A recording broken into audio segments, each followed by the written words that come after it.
Physics के practicals की इस श्रृंखला में आज हम आपके लिए लाए मीटर सेतु की सहायता से प्रतिरोधों के श्रेणी क्रम और समांतर क्रम के जो नियम है उनका सत्यापन करना। इसके लिए जो आवश्यक उपकरण है मीटर सेतु अर्थात मीटर ब्रिज, धारा मापी, इसके अलावा प्रतिरोध बॉक्स, वन वे की, प्रतिरोध तार, जॉकी और संयोजक तार।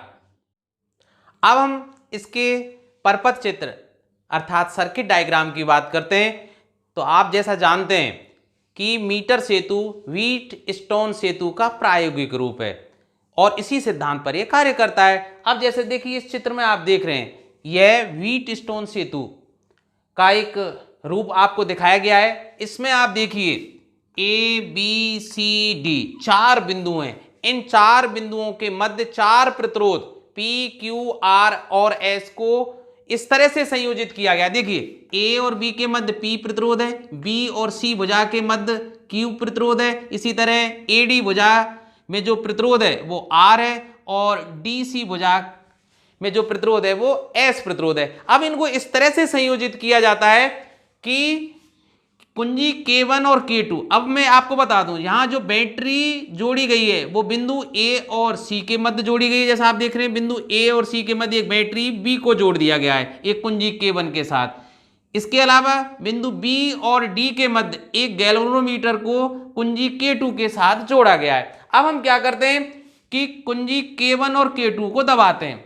अब जैसे ही कुंजी K1 और K2 को हम दबाएंगे तो इस बैटरी का विभव इस पर आरोपित होगा और इस धारा के कारण गैल्वेनोमीटर में विक्षेप आना है।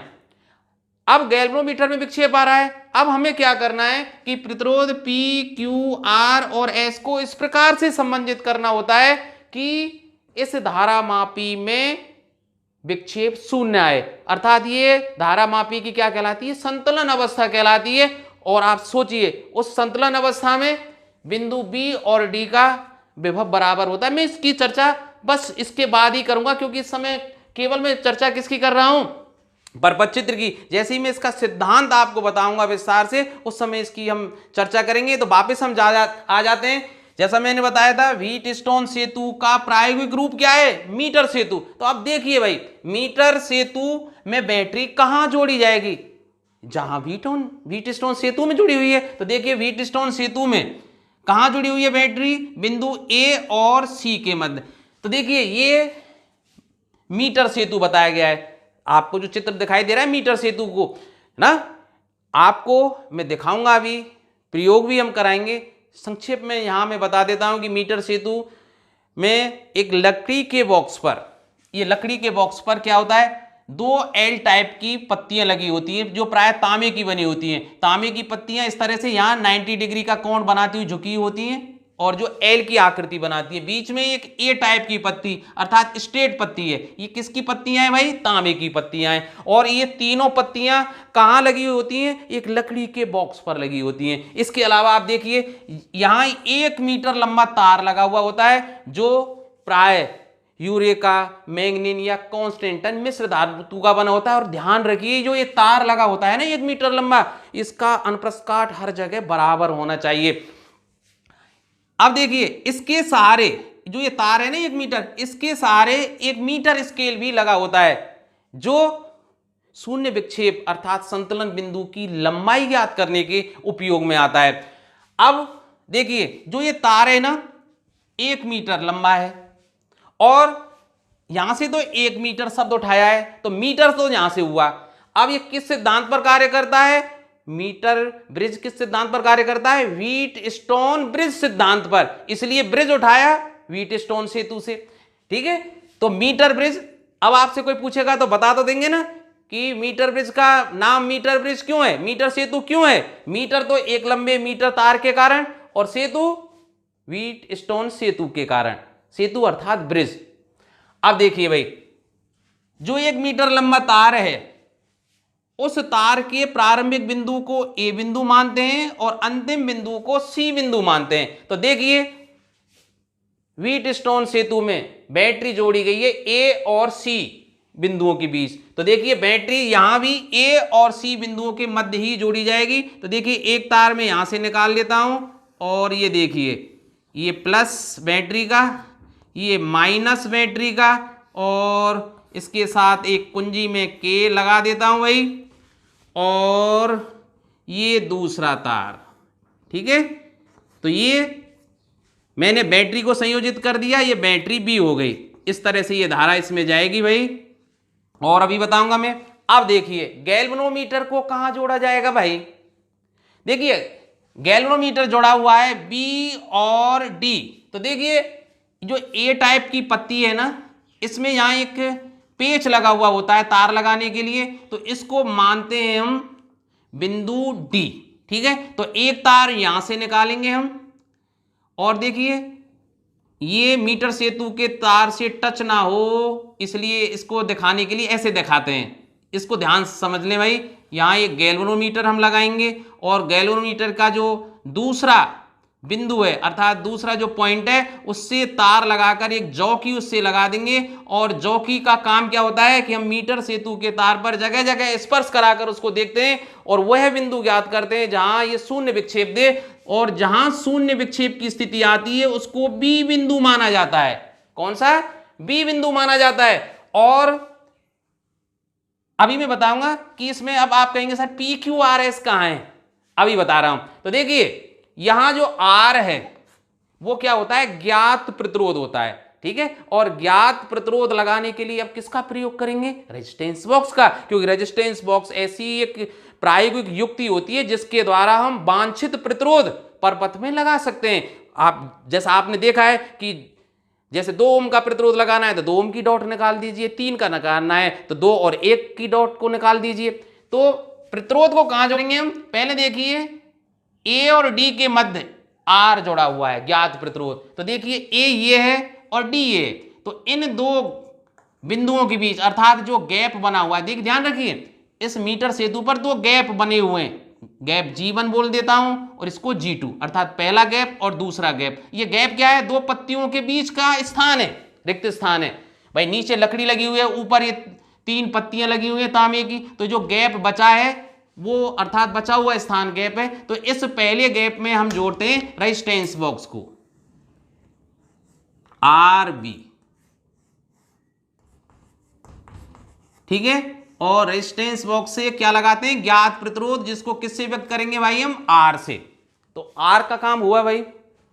अब S यहां होता है अज्ञात प्रतिरोध। अब तक देखिए हमने और जगह क्या पढ़ा है कि रेजिस्टेंस को हम R से व्यक्त करते थे, तो यहां अब चूंकि PQRS चारों प्रतिरोध हैं, तो भाई हमने सुविधा के लिए क्या कर लिया, जो हमें पता है जिस प्रतिरोध का मान उसको तो R से व्यक्त कर लिया, और जिसका मान हमें ज्ञात करना है अर्थात अज्ञात प्रतिरोध को हम यहां व्यक्त करेंगे S से, कैपिटल S से। तो आपको कंफ्यूज नहीं होना है।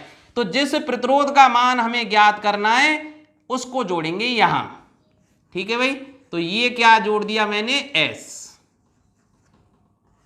आप देख लीजिए S कहां जोड़ा हुआ है, C और D भुजाओं के मध्य। तो ये C भुजा है तो यहां C है भाई, और ये कौन सी है, D, क्योंकि एक ही पत्ती है तो यहां कनेक्शन कीजिए, चाहे यहां कनेक्शन कीजिए, चाहे यहां कनेक्शन कीजिए, पूरी पत्ती क्या है, D है।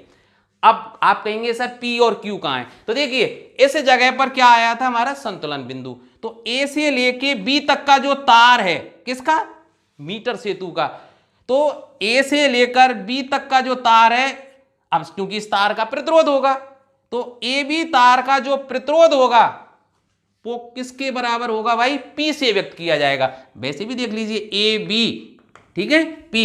तो जो ये L जो लंबाई आई है कहां से लेकर आई है भाई, A से लेकर B तक, तो A बिंदु से लेकर B तक की लंबाई को हम व्यक्त करेंगे यहां L से, जो किस को व्यक्त करेगा, P को, अर्थात AB तार की जो लंबाई है उसका जो प्रतिरोध होगा वो P प्रतिरोध को व्यक्त करेगा। अब सोचिए ये लंबा तार कितना है भाई, 1 मीटर लंबा, A से B तक लंबाई L है, तो सीधी सी बात है BC की लंबाई कितनी हो जाएगी, 100 माइनस L सेंटीमीटर, भाई पूरा 100 सेंटीमीटर, ये L लंबाई तो ये 100 माइनस L सेंटीमीटर हो जाएगी।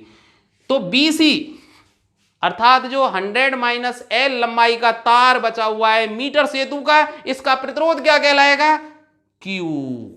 देखिए BC, तो आई ना बात समझ में। तो आशा है आपको ये परपथ बिल्कुल अच्छी तरह से समझ में आ गया होगा।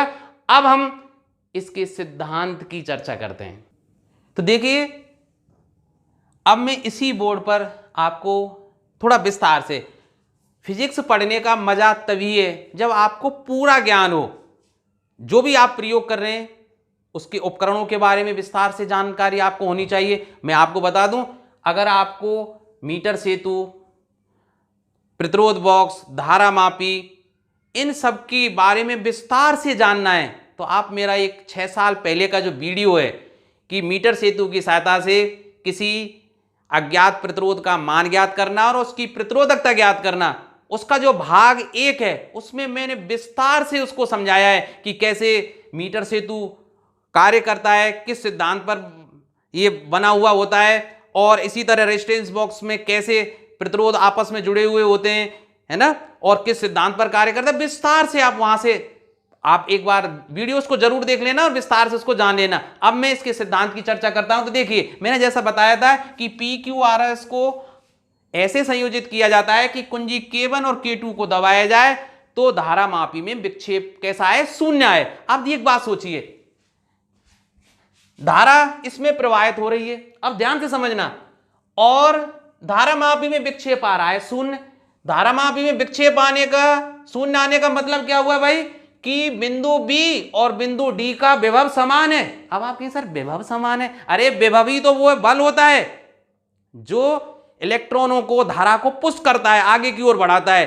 तो अब आप सोचिए, धारा मापी में विक्षेप शून्य, इसका मतलब धारा ताकत ही नहीं लगा रही है, विभव ताकत ही नहीं लगा रहा है, ना तो B से D की तरफ ना D से B की तरफ। इसका मतलब जब धारा मापी में विक्षेप शून्य होगा तो बिंदु B और बिंदु D का विभव क्या होगा, समान होगा। तो देखिए, संतुलन की अवस्था में, संतुलन कब होता है, जब धारा मापी में विक्षेप शून्य आता है। तो संतुलन की अवस्था में,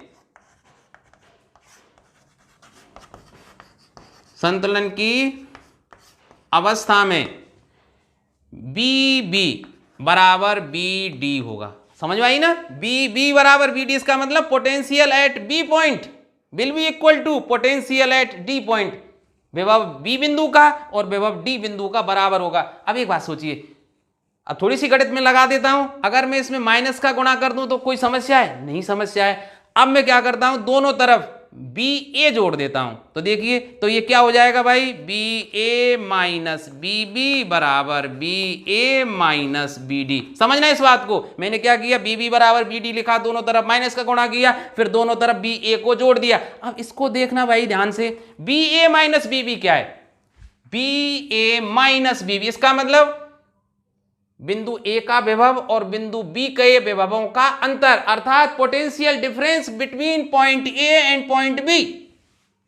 बिंदु A और बिंदु B के विभवों का अंतर। और ओम का नियम क्या कहता है भाई, दो बिंदुओं के बीच का विभवांतर किसके बराबर होता है, उसमें प्रवाहित धारा और उसके प्रतिरोध के गुणा के बराबर। B बराबर IR, आप जानते ही हैं। तो देखिए, BA माइनस BB किसके बराबर होगा, इस भुजा में प्रवाहित धारा और इस भुजा के प्रतिरोध के गुणनफल के बराबर। और इस, देखिए, अगर पूरी धारा I प्रवाहित हो रही है यहां, और मैंने इस पॉइंट A पर क्या मान लिया कि भाई जो AB भुजा है इसमें I1 धारा और इसमें I2 धारा जा रही है। I के दो भाग मैंने मान लिए, I1 और I2। तो देखिए, AB भुजा में प्रवाहित धारा का मान I1 है और AB भुजा का जो प्रतिरोध है वो कितना है, P।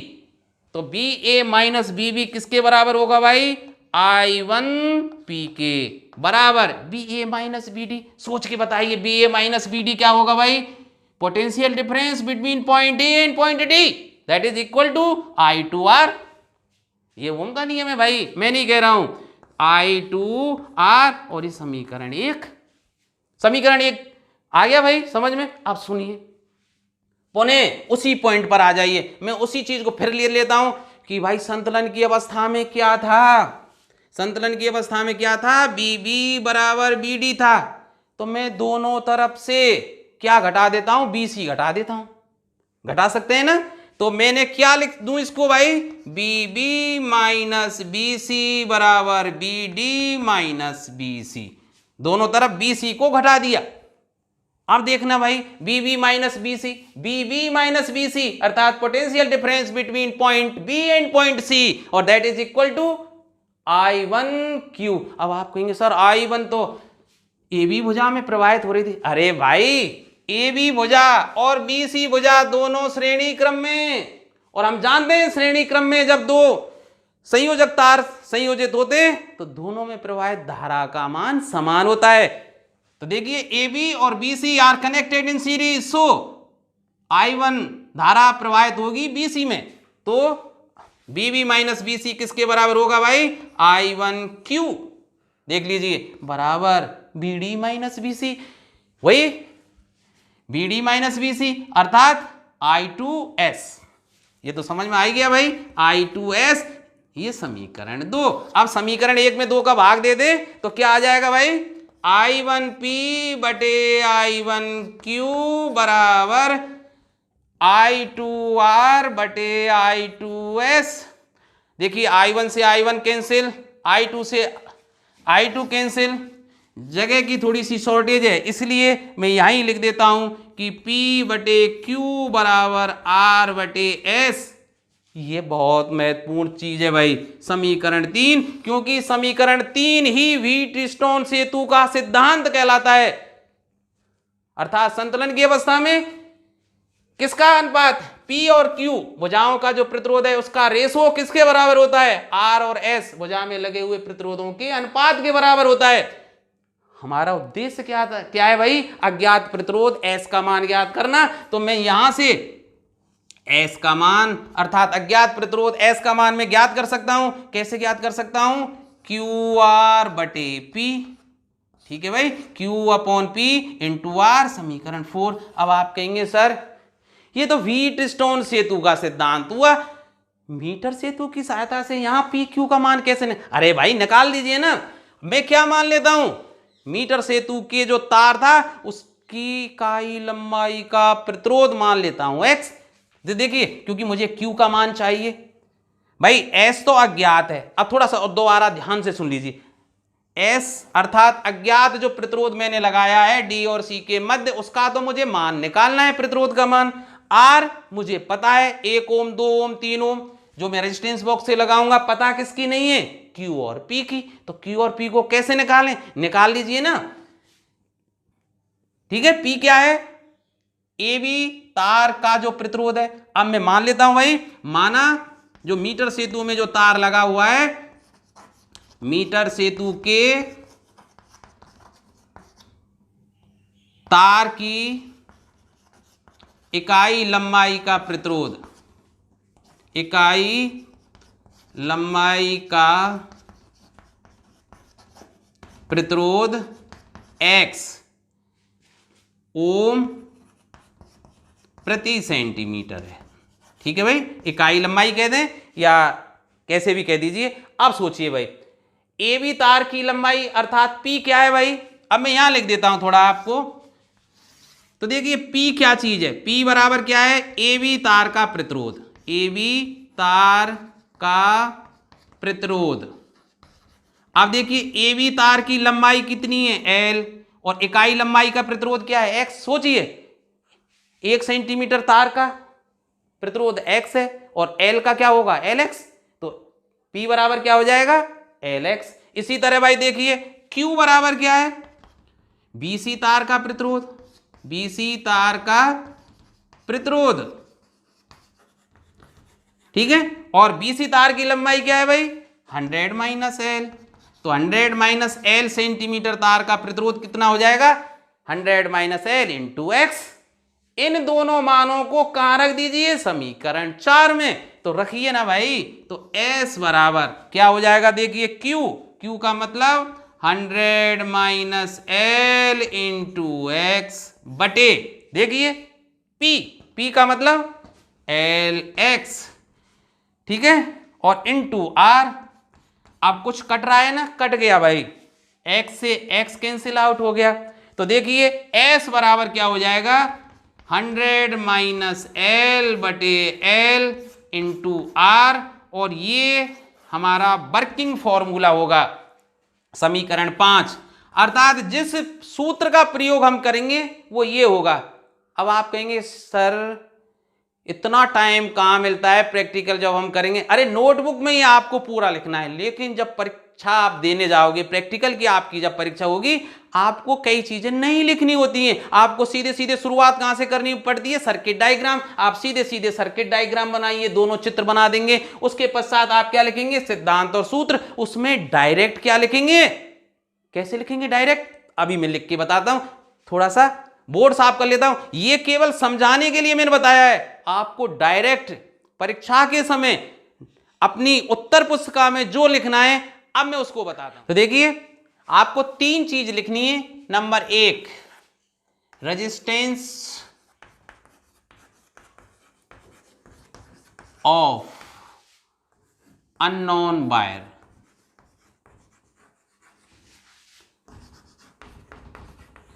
अर्थात अज्ञात तार का प्रतिरोध।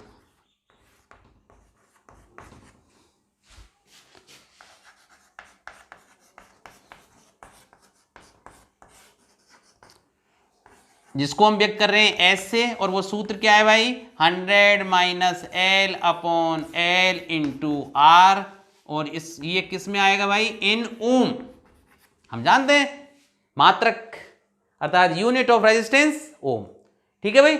और यहां लिख दीजिए एल क्या है? मीटर सेतु की संतुलन लंबाई है। फिर अब चूंकि इसमें हम क्या कर रहे हैं कि भाई मीटर सेतु की सहायता से प्रतिरोधों के श्रेणी क्रम और समांतर क्रम नियमों का सत्यापन कर रहे हैं। तो इसमें आपको 2 प्रतिरोध दिए गए होंगे, अर्थात 2 अलग अलग लंबाई के प्रतिरोध तार दिए गए होंगे।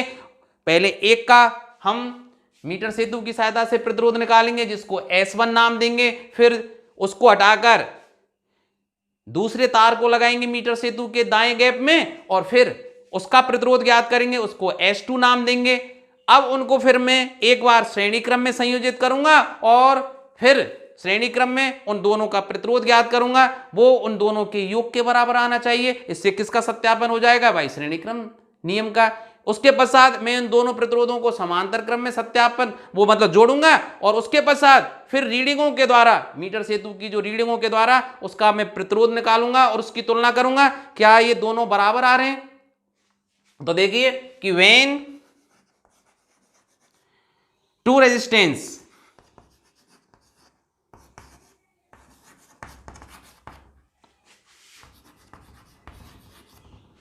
S1 and S2 are connected in series, अर्थात जब 2 प्रतिरोध S1 और S2 को श्रेणी क्रम में संयोजित किया जाता है तो इनका जो तुल्य प्रतिरोध है उसको मैं SS से व्यक्त करूंगा। SS रेजिस्टेंस इन सीरीज, वो किसके बराबर होगा भाई?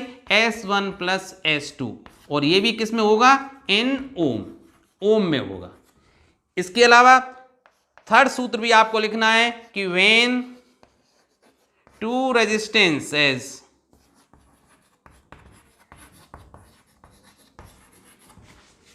S1 and S2 are connected in parallel, जब 2 प्रतिरोधों को श्रेणी क्रम के अलावा समांतर क्रम में संयोजित किया जाएगा, तब इनका जो तुल्य प्रतिरोध आएगा SP, वो बराबर आएगा S1 S2 upon S1 plus S2 सूत्र से। और ये भी किस में आएगा? इन ओम में आएगा। आप कह रहे होंगे सर ये कैसे आया? आप जानते हैं कि जब समांतर क्रम में प्रतिरोधों को संयोजित किया जाता है तो 1 अपॉन SP बराबर आएगा 1 upon S1 plus 1 upon S2। और मैंने S1 S2 LCM लेकर इसको सरल कर दिया है। फिर SP का मान उसको व्युत्क्रम करना पड़ेगा, तो क्या आ जाएगा भाई? S1 S2 कर लीजिए ना, S1 S2, तो ये S1 आ जाएगा, ये S2 आ जाएगा, ये 1 अपॉन SP का मान है भाई।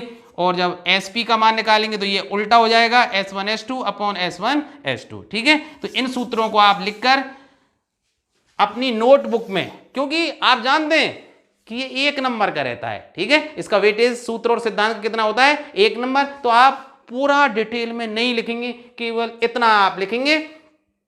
अब हम आपको सीधे उपकरणों के पास ले चलते हैं। आज हम फिजिक्स के प्रैक्टिकल आपको प्रकृति के साथ करा रहे हैं। अब तक आपने जो लैब में उबाऊ माहौल में प्रैक्टिकल किए थे, अब हम प्रकृति की गोद में। अब मैं आपको उपकरणों के पास ले चलता हूँ। जैसा आप देख रहे हैं, इसके लिए जो आवश्यक उपकरण आप जान ही चुके हैं। तो सबसे पहले हम बताते हैं इसका विद्युत परपथ कैसे बनाते हैं हम। तो जो आप देख रहे हैं, बैटरी के रूप में हम 2 सेल वाली बैटरी का प्रयोग कर रहे हैं। इसमें से आपको ध्यान रखने की कोई आवश्यकता नहीं कि धन टर्मिनल या ऋण टर्मिनल को किधर जोड़ा जाए। किसी भी एक टर्मिनल को आप ए सिरे से जोड़ दीजिए, ठीक है। ये ए सिरा है और इधर का जो सिरा है वो सी सिरे के नाम से जाना जाएगा भाई। तो मैं सेल के एक सिरे को ए सिरे से जोड़ देता हूं, जबकि सेल का जो दूसरा सिरा है उसको एक की के सहारे, ठीक है, और मैं मीटर सेतु के सी सिरे से जोड़ देता हूं। ये आप मेरे हाथ में रेजिस्टेंस बॉक्स देख रहे हैं। रेजिस्टेंस बॉक्स को पहले गैप में जोड़ रहा हूं, जिसे हम G1 के नाम से जानेंगे।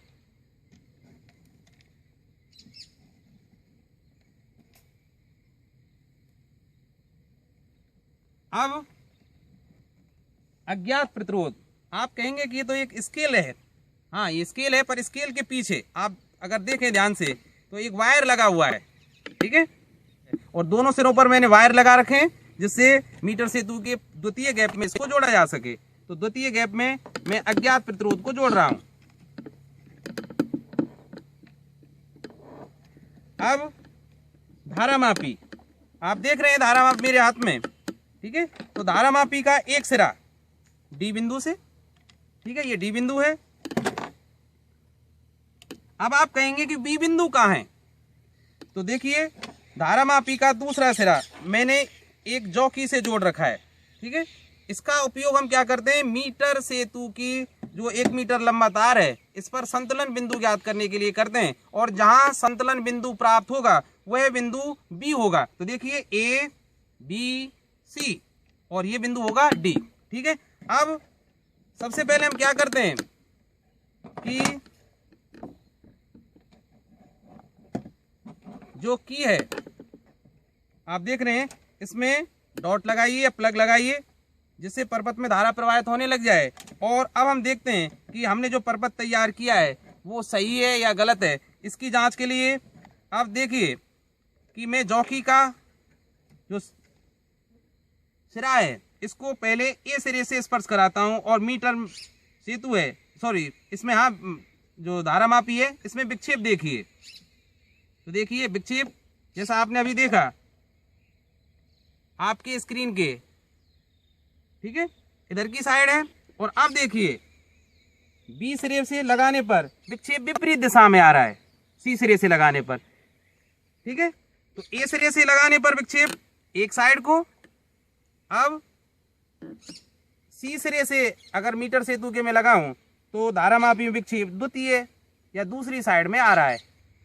तो दोनों सिरों से स्पर्श कराने पर यदि धारामापी में विक्षेप विपरीत दिशा में आए तो समझ लीजिए आपके द्वारा तैयार किया गया परपथ बिल्कुल सही है। परीक्षण लेने के लिए जैसा हमने आपको बताया था, पहले गैप में पहले प्रतिरोध तार को, जिसे हम S1 का नाम दे रहे हैं, जोड़ दिया गया है, ठीक है। और इस गैप में रेजिस्टेंस बॉक्स जोड़ा गया है। तो परीक्षण लेने के लिए सबसे पहले हमें इसमें से ज्ञात प्रतिरोध लेना पड़ता है, जो प्राय हम 1, 2, 3, 4 ओम में से कोई एक चुन सकते हैं। तो जैसे मान लेते हैं हम सबसे पहले 2 ओम लगाते हैं।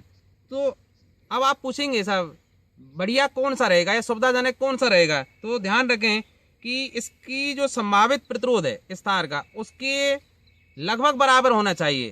तो जैसे इसकी लंबाई लगभग 30 सेंटीमीटर है, तो हम मान के चलते हैं इसका जो प्रतिरोध है वो 1.5 से 3 के लगभग होगा। तो हम सबसे पहले 2 ओम का प्रतिरोध इसमें से लगा देते हैं।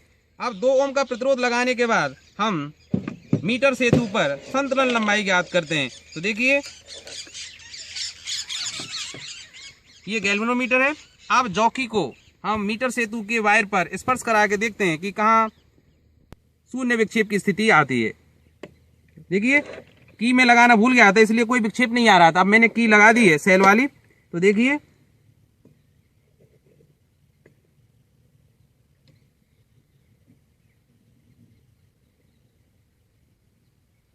देखिए ये आए आपकी, देख रहे हैं आप, जैसा यहां शून्य विक्षेप की स्थिति है, तो ये कितना है 57। ध्यान रखें कि पहले गैप इधर माना है जहां रेजिस्टेंस बॉक्स जोड़ा हुआ है, तो अगर रेजिस्टेंस बॉक्स इस गैप में लगा हुआ है तो ऊपर वाला स्केल L को बताएगा और नीचे वाला स्केल 100 - L की लंबाई को बताएगा। तो 57 पर शून्य विक्षेप की स्थिति आई थी, तो ये L का मान हुआ अर्थात संतुलन लंबाई, और 100 - L 43। ठीक है, इनको हम अपनी प्रेक्षण सारणी में साथ साथ लिखते जाते हैं। तो ये प्रेक्षण सारणी है, आप ध्यान से देखिए, प्रेक्षण सारणी को आप देखिए। पहला गैप जो आपको बता रहा है कि नेम ऑफ अननोन रेजिस्टेंस, ठीक है, अज्ञात प्रतिरोध का नाम। तो पहले अज्ञात प्रतिरोध को जो मैंने जोड़ा था उसको S1 नाम दे दिया गया है। अगला कॉलम क्या है, रेजिस्टेंस फ्रॉम RV, अर्थात ज्ञात प्रतिरोध के रूप में रेजिस्टेंस बॉक्स में हम कितने प्रतिरोध का प्रयोग कर रहे हैं। फिर balancing length on metre bridge, अर्थात संतुलन लंबाई मीटर सेतु पर, लेंथ AB जिसको हम L कहेंगे, और लेंथ BC जिसे हम 100 - L सेंटीमीटर में है भाई। फिर अज्ञात प्रतिरोध जिसका मान हम 100 - L/L × R सूत्र से ज्ञात करते हैं, और फिर इनका माध्य या एवरेज निकालेंगे। ठीक है, अब S1 के रूप में, अब देखिए S1 का मान ज्ञात करने के लिए मैंने प्रतिरोध बॉक्स में सर्वप्रथम 2 ओम का रेजिस्टेंस प्रयुक्त किया था। L का मान आया था 57 सेंटीमीटर, 100 - L हो जाएंगे 43 सेंटीमीटर। ठीक है, और कैलकुलेशन अगर इसकी की जाए तो देखिए हम इसकी कर सकते हैं। देखिए 100 - L हो जाएंगे 43 × 2, 86 में 57 का भाग हम दे सकते हैं, तो 86 भाग 57, और ये 1.50 आ गया, तो 1.50 ओम, ये S डैश हो जाएगी। ठीक है, अब अगला मान याद करने के लिए मैं इसमें से 3 ओम का रेजिस्टेंस लगा रहा हूं भाई। देखिए 1 ओम वाली की और निकाल देता हूं, प्लग को निकालने के पश्चात इसमें टोटल प्रतिरोध हो जाएगा 3 ओम। हम जानते हैं कि रेजिस्टेंस बॉक्स में जो ये प्रतिरोध हैं वो श्रेणी क्रम में जुड़े हुए होते हैं। ठीक है, अब श्रेणी क्रम में जुड़े हुए हैं तो 2 और 1 का निकालने पर ये प्रतिरोध 3 ओम दिखाएगा। ठीक है, तो अब संतुलन लंबाई याद करते हैं हम, तो देखिए 57 से ज्यादा आएगा। हाँ, अब संतुलन लंबाई आ गई है। देखिए तो ये कितनी है भाई, देखिए 66। ठीक है, तो 66 है, तो 66 के नीचे देखिए 34, तो 3 ओम का रेजिस्टेंस जब हमने प्रयोग किया तो 66 सेंटीमीटर आई हमारी L का मान, और 100 - L हो जाएंगे 34 सेंटीमीटर। अब देखिए सूत्र देखिए, 100 - L के स्थान पर 34 × R, R का मान 3, तो 34 × 3 करेंगे तो 102/66। ठीक है, और 102 में अगर हम 66 का भाग दें, भाग 66, तो देखिए ये प्राप्त हो जाएंगे, आप जैसा देख रहे हैं 1.54। ठीक है, तो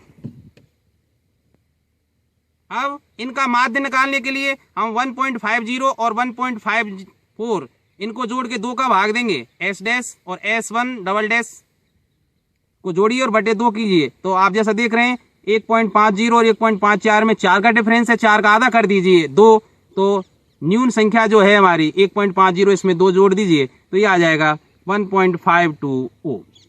ठीक है, ये हो गया पहले अज्ञात तार का प्रतिरोध। अब हम इस तार को हटा देते हैं। ठीक है, और इसके स्थान पर कोई दूसरा अज्ञात जो तार आपको दिया गया है उसको लगा देते हैं। तो दूसरा तार जिसे हम S2 से व्यक्त कर रहे हैं, ये दिया हुआ है, आप देखिए ये स्केल नहीं है, इस स्केल के नीचे एक वायर लगा हुआ है, आप जैसा देख पा रहे होंगे। ठीक है, तो इस वायर का जो इसके नीचे लगा हुआ है इसका हम प्रतिरोध ज्ञात करने का प्रयास करते हैं। तो देखिए इसको जोड़ देता हूं मैं,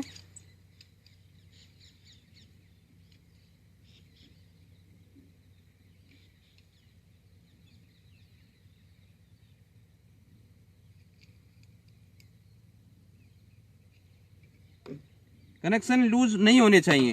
तो मान याद करने के लिए उसी तरह हम सबसे पहले 2 ओम का प्रतिरोध लगाते हैं। देखिए यहाँ मैंने 2 ओम का प्रतिरोध लगाया है। ठीक है, और 2 ओम का प्रतिरोध लगाने के बाद अब मैं इस पर मीटर सेतु पर संतुलन लंबाई ज्ञात करने का प्रयास करते हैं। देखिए तो कहाँ है ये, इस जगह संतुलन लंबाई प्राप्त हो रही है हमें। तो ये देखिए यहाँ ये क्या है 41.5, ठीक है। और नीचे देखिए 58.5, ये 100 माइनस एल का मान हो जाएगा। तो देखिए S2 में जब 2 ओम का प्रतिरोध हमने लगाया तो कितना आया भाई, दोबारा 41.5। हाँ 41.5 था, हाँ ठीक है 41.5 था। तो 41.5 सेंटीमीटर संतुलन लंबाई और 58.5 ये 100 माइनस एल हो जाएगा, ठीक है। गणना करके हम देख लेते हैं। तो 58.5 इंटू 2,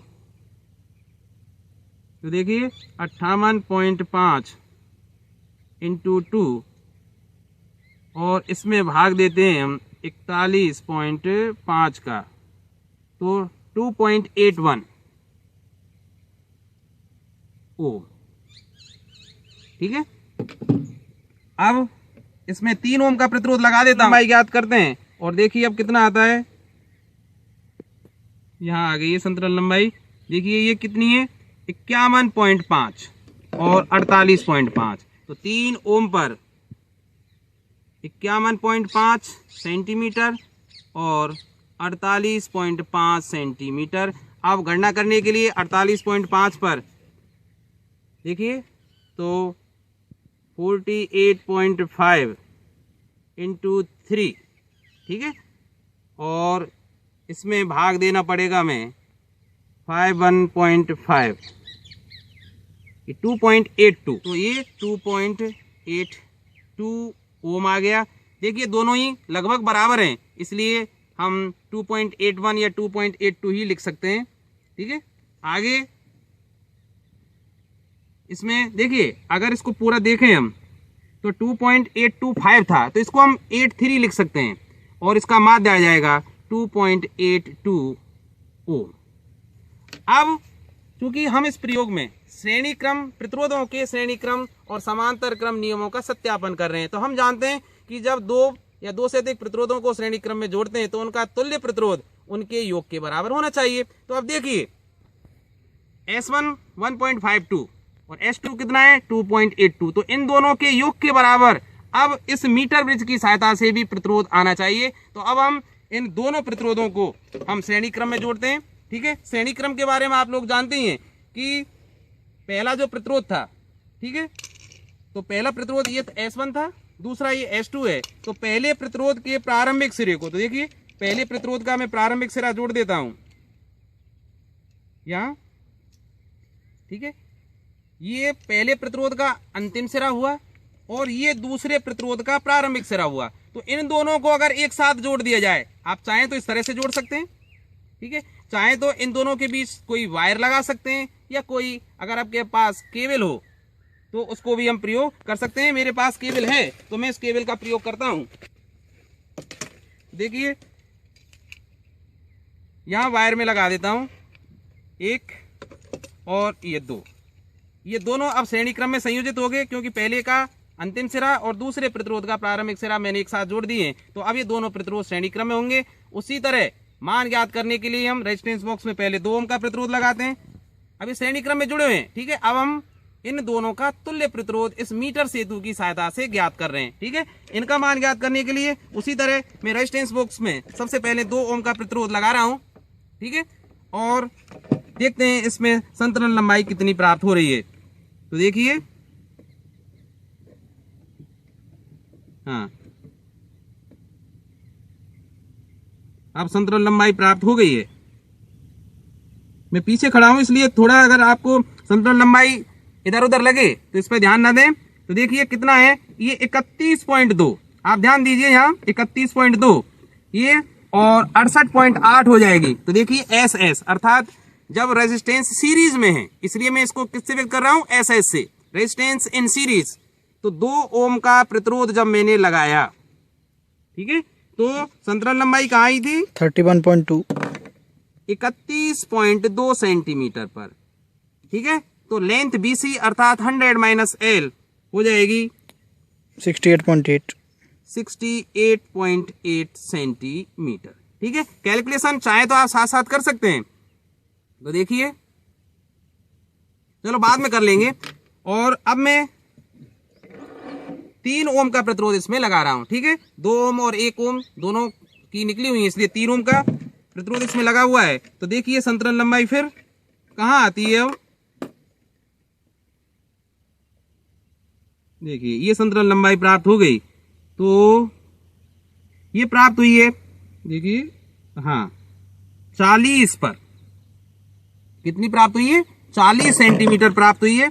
तो 3 ओम जब मैंने प्रतिरोध बॉक्स में रेजिस्टेंस जो ज्ञात प्रतिरोध है उसको प्रयुक्त किया है, तो 40 सेंटीमीटर संतुलन लंबाई, जिसे हम L से व्यक्त कर रहे हैं, 100 माइनस L 60 सेंटीमीटर हो जाएगा। तो इस तरह से मैंने इसके मान ज्ञात कर लिए हैं। अब हम गणना के द्वारा देखते हैं कि क्या हमारे ये जो मान निकाले वो सत्य हैं। तो देखिए अब गणना के लिए अब एस एस डैश, तो देखिए सूत्र क्या है हमारा, 100 minus L upon L into R, तो 68.8। तो गणना देखिए मैं लिख लीजिए यहाँ एस एस डैश के लिए, तो 68.8 बटे 31.2 जो एल है, और इंटू आर, और आर के रूप में 2 ओम का प्रतिरोध हमने लगाया था। तो इसका अगर इसका मान हम कैलकुलेट करें तो ये लगभग आता है 4.42 ओम के। तो मैं यहाँ लिख देता हूँ 4.42 ओम, ठीक है।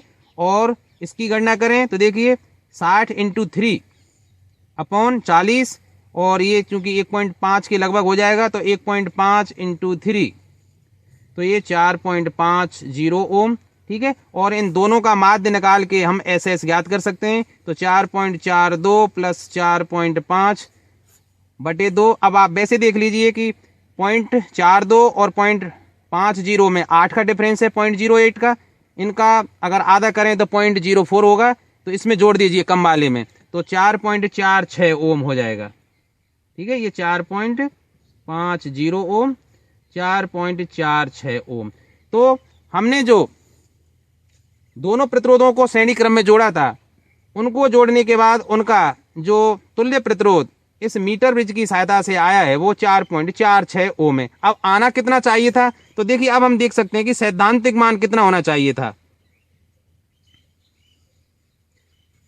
सैद्धांतिक मान, ठीक है। और सैद्धांतिक मान ऐसे हम जानते हैं कि S1 प्लस S2, ठीक है।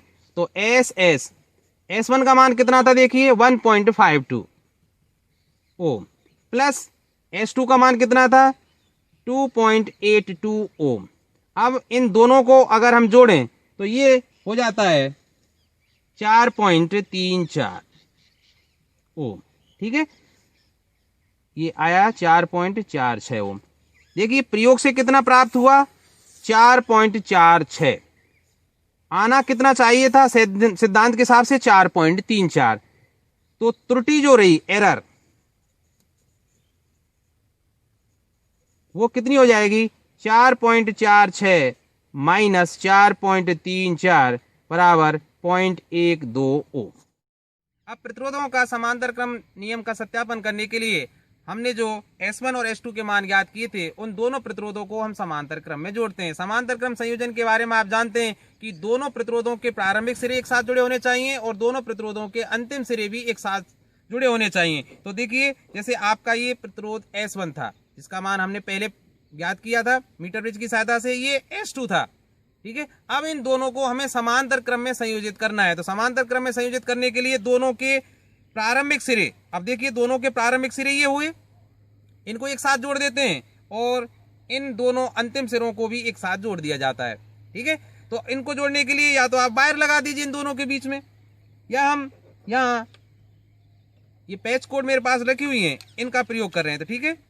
इनको इस तरह से लगा के अब देखिए दोनों के प्रारंभिक सिरे एक साथ जोड़ दिए गए और दोनों के अंतिम सिरों को भी मैं एक साथ जोड़ रहा हूं।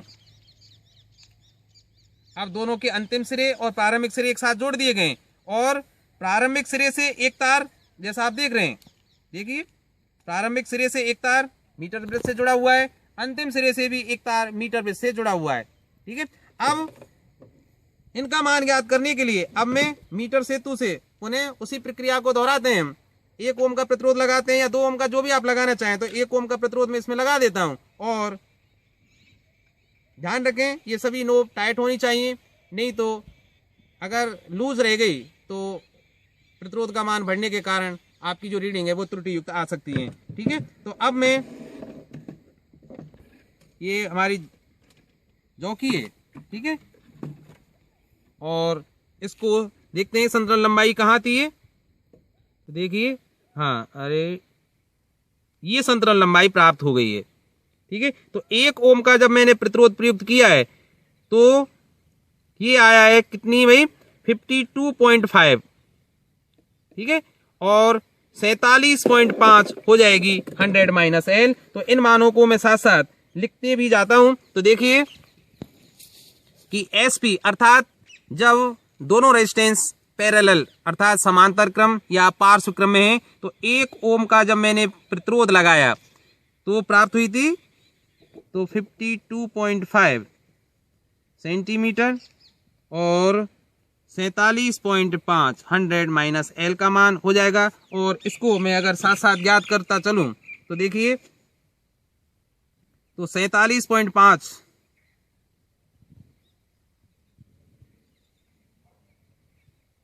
डिवाइडेड बाई 52.5 और ये जो मान आया है 0.94 ओम की। ठीक है, अब मैं रेजिस्टेंस बॉक्स में 2 ओम का प्रतिरोध लगा रहा हूं, देखिए, और फिर जौकी की सहायता से संतुलन लंबाई ज्ञात करते हैं। तो देखिए, अब जैसा आप देख पा रहे हैं ये संतुलन लंबाई प्राप्त हो गई है और ये प्राप्त हुई है 66.8 के। ठीक है, और 32.2 हो जाएगी। तो देखिए 2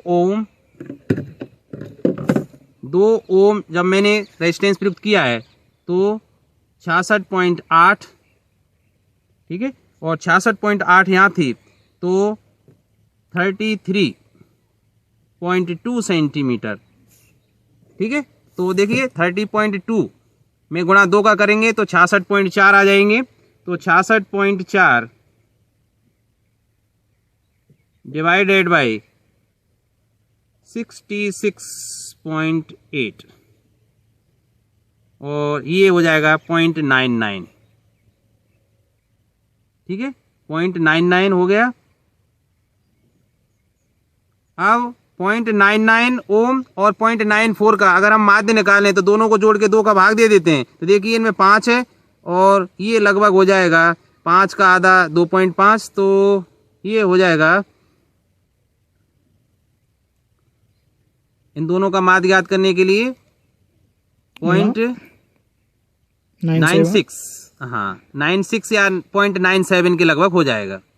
ठीक है, तो 0.96 में इसको लिख देता हूं। ठीक है, अब हम देखते हैं कि क्या ये प्रायोगिक दृष्टि से सत्य है या और सैद्धांतिक दृष्टि से दोनों मान है क्या बराबर आते हैं। प्रयोग के द्वारा जो हमें मान प्राप्त हुआ है ये प्रायोगिक मान है। मीटर सेतु की सहायता से हमें इन दोनों प्रतिरोधों को समांतर क्रम में जोड़ने के पश्चात जो तुल्य प्रतिरोध प्राप्त हुआ है वो 0.95 ओम।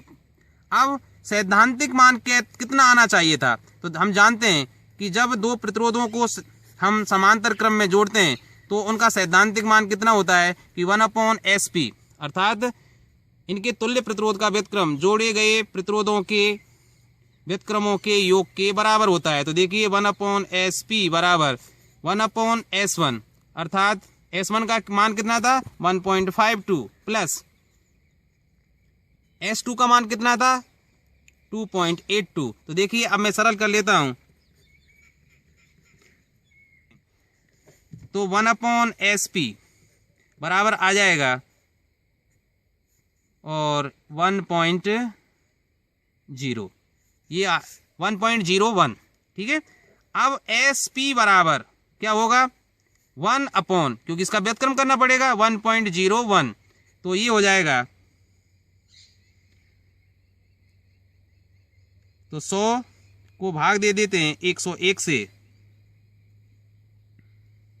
100 डिवाइडेड बाई 101 और ये आ जाएगा 0.99 ओम के। ठीक है, आना कितना चाहिए था 0.99 ओम, आया कितना 0.95 ओम। तो ये हमारी क्या हुई त्रुटि। ठीक है, त्रुटि कितनी आ जाएगी 0.99 ओम माइनस 0.95 ओम और दैट इज इक्वल टू 0.04 ओम। ये त्रुटि बहुत अत्यधिक नहीं है। ये उस त्रुटि के कई कारण हो सकते हैं। आप जानते हैं कि देखिए जो वायर हम प्रयोग करें इनका भी अपना एक रेजिस्टेंस होता है। दूसरा जो ये पत्ती हैं वो एल्युमिनियम की या चांदी की बनी होती तो ये बहुत बेटर काम में करता। अब चूंकि इन पत्तियों का भी अपना एक रेजिस्टेंस है। दूसरा कि जो ये वायर है इसकी अगर अनप्रस्थ काट है वो हर जगह समान नहीं हो तब भी हमें प्रायोगिक त्रुटि का सामना करना पड़ता है। उससे बचने के लिए अच्छा तरीका ये है कि पहले गैप में प्रतिरोध बॉक्स को जोड़िए। ठीक है, और हम एल का मान ज्ञात कर लेते हैं, फिर इस रेजिस्टेंस बॉक्स को दूसरे गैप में जोड़ के और जो अज्ञात प्रतिरोध है उसको इस गैप में जोड़ के पुनः हम एल का मान ज्ञात करते हैं, संतरण लंबाई का मान ज्ञात करते हैं और उनका माध्य लेके हम एल का मान ज्ञात करें, तब हम इस त्रुटि से आसानी से बच सकते हैं और उस समय शायद जो 0.12 ओम की त्रुटि हुई है वो नहीं हो। दूसरा, कभी भी जो आपकी जॉकी है उसको ज़्यादा प्रेस करके या अधिक बल लगा के हम इस पर घसीटे नहीं, क्योंकि इससे अनप्रस्थ काट का क्षेत्रफल परिवर्तित हो सकता है। एक कारण और भी हो सकता है कि अगर की को अधिक लंबे समय तक इसमें लगाया रखा जाए तो हम जानते हैं कि जब किसी तार में धारा प्रवाहित की जाती है तो गर्म होने के कारण उसका प्रतिरोध बढ़ जाता है। चूंकि हम काफ़ी देर से इस प्रैक्टिकल को कर रहे थे, आपको करके दिखा रहे थे, तो हो सकता है कि गर्म होने के कारण इस तार का प्रतिरोध परिवर्तित हो गया हो या इसमें इसके मान में वृद्धि हो गई हो।